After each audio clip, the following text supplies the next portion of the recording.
Autocross courses frequently feature fast sections. Sometimes you can extend those fast sections to find more speed. At this event, I used a simple trick to get on the throttle ahead of some super fast elements. This video shows my first and fastest runs and shares how I used Q cones to extend super fast sections of the course. This 0.526 mile banked oval track has become one of my favorite autocross venues. My IRS swapped 2000 GT is up against 3 other drivers in Cam T. It's 90 degrees with a mix of sun and clouds. There are 3 super fast sections on this course. Section 1 is a long arc of cones that follows the first sweeper and leads into a 3-cone slalom. Section 2 is the same arc of cones going in the opposite direction. This time, it follows the 3-cone slalom and leads into offset cones. Section 3 is the sweeper that follows the cone gap on the banking and leads into the 3-cone slalom before the finish line. I identified those super fast sections on my course walks. I also found what I refer to as Q cones. They helped me accelerate ahead of those sections. Just like the name implies, those cones are my cue to get faster. But there's a little more nuance than just burying the throttle when I see those cones. And spotting those cones well in advance is incredibly important. I have to be looking ahead on my runs to capitalize on Q cones. I'll cover the specific strategy I used in each section in a minute. Before that, take a look at my first run to see those sections at speed. My 275 RE71 RS tires are set at 33 psi.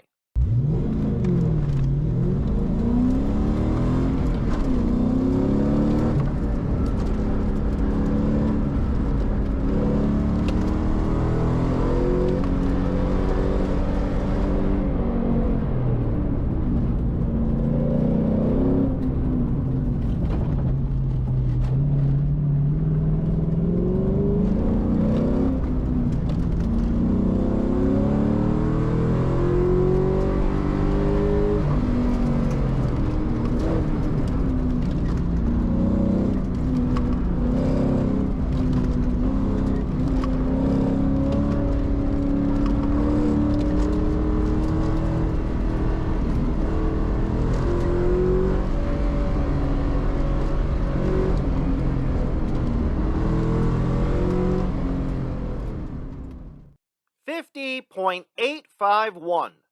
That was a solid, very aggressive first run. And it confirmed that the Q cones can help me extend the super fast sections of the course. Section 1 is the arc of cones after the first sweeper that leads into a 3-cone slalom. It's a long stretch that requires relatively little steering input. It's extremely fast, and it's possible to extend that super fast section. Backing up into the first sweeper, you can see a sweeper exit cone and a cone wall ahead of the arc of cones. Treating the sweeper exit cone, the first cone in the wall, and the first cone in the arc like a fast-out 3-cone slalom allows me to get hard on the gas ahead of the cone wall. A partial lift off of the throttle helps me turn past the sweeper exit cone. Then I can get aggressive. If I wait until I'm at the first cone in the arc to add more throttle, I'll miss an opportunity to extend a fast section. The sweeper exit cone is my Q cone to accelerate ahead of the wall. Section 2 is the same arc of cones coming from the other direction. It follows the 3-cone slalom, and it leads into some tough offset cones.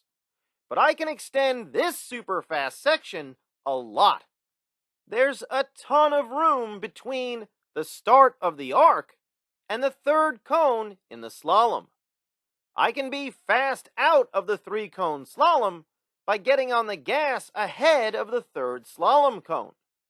If I wait until I'm all the way out of the slalom, or even worse, until I'm at the first cone in the arc to get aggressive on the throttle, I won't find as much speed as possible.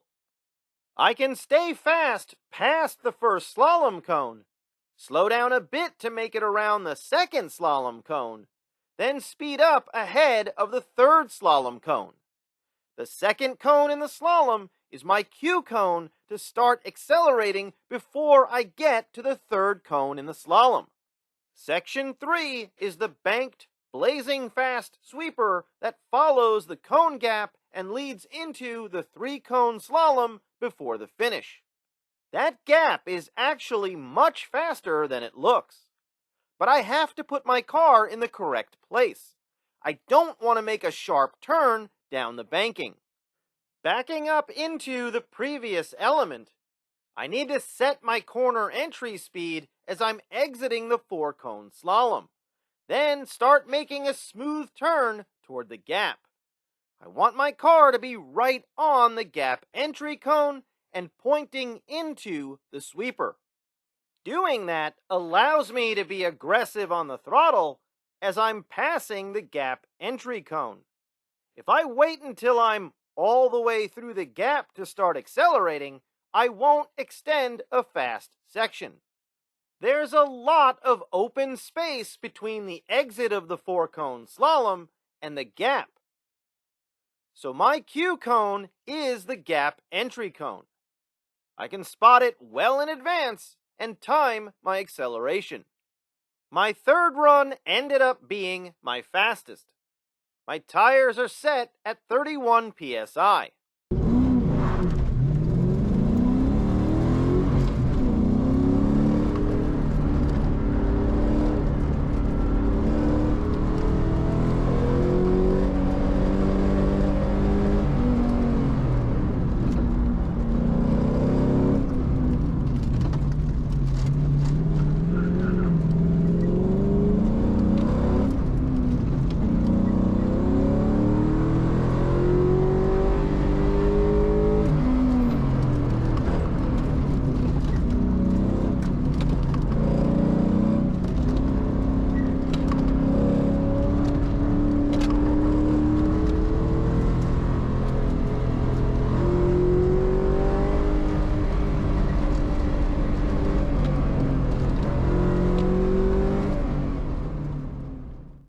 49.375, 1.476 seconds faster than my first run. I used the cue cones to get even more aggressive ahead of the super fast sections, and I got rewarded. Spending more time on the throttle helped me spend less time on course. But did using cue cones help me collect a CAM-T trophy? First place by 0.837 seconds. And my 49.375 raw time was 9th out of 84 drivers. I was dealing with some significant back pain, so I only did 3 runs.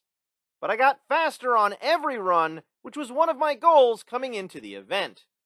Overall, I was extremely pleased with my performance. I haven't been able to say that very often this season. Finding the cue cones on this course made it easy for me to extend the super fast sections. And it's a trick that could help you get faster at your next autocross event. I'll post more results videos soon.